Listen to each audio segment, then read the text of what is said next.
Hello free fire বাসী, আপনারা সবাই দেখতেছেন বন্যায় ফ্রি ফায়ারের ম্যাপ পুরো ডুবে গেছে।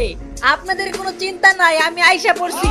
আপনাদের জন্য দরকার পড়লে আমার 13টা ডিম পাড়াওয়ালা মুরগি বেচে দিব, তাও আপনাদেরকে এই বিপদ থেকে উদ্ধার করে ছাড়বো।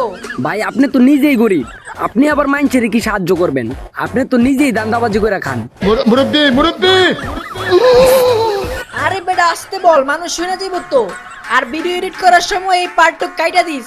এখন চুপচাপ দাঁড়া, ভিডিও শেষ করে লই। ভাই আমার মনে হয় যারা এমপি মন্ত্রী মেম্বার চেয়ারম্যান হওয়ার জন্য মানুষের পাশে দাঁড়াইছে তারা সবগুলো আপনার মতো বাটপার, আর বাকি যাদের কোনো রাজনৈতিক উদ্দেশ্য নাই তার নিঃসন্দেহে ভালো মানুষ। এই বেটা চুপ কর, তোরে কিন্তু চাকরিতে রাখুম না বইলা দিলাম। চেয়ারম্যান মেম্বার নেতা হইতে হইলে একটু করাই লাগে। আপনার মতো নেতা ফেতা বাংলাদেশের মানুষ এখন গুনে না, বাংলাদেশের মানুষ এখন সব বুঝে। আপনাদের মতো বাটপারের দোকায় বাংলাদেশের মানুষ আর করবো না।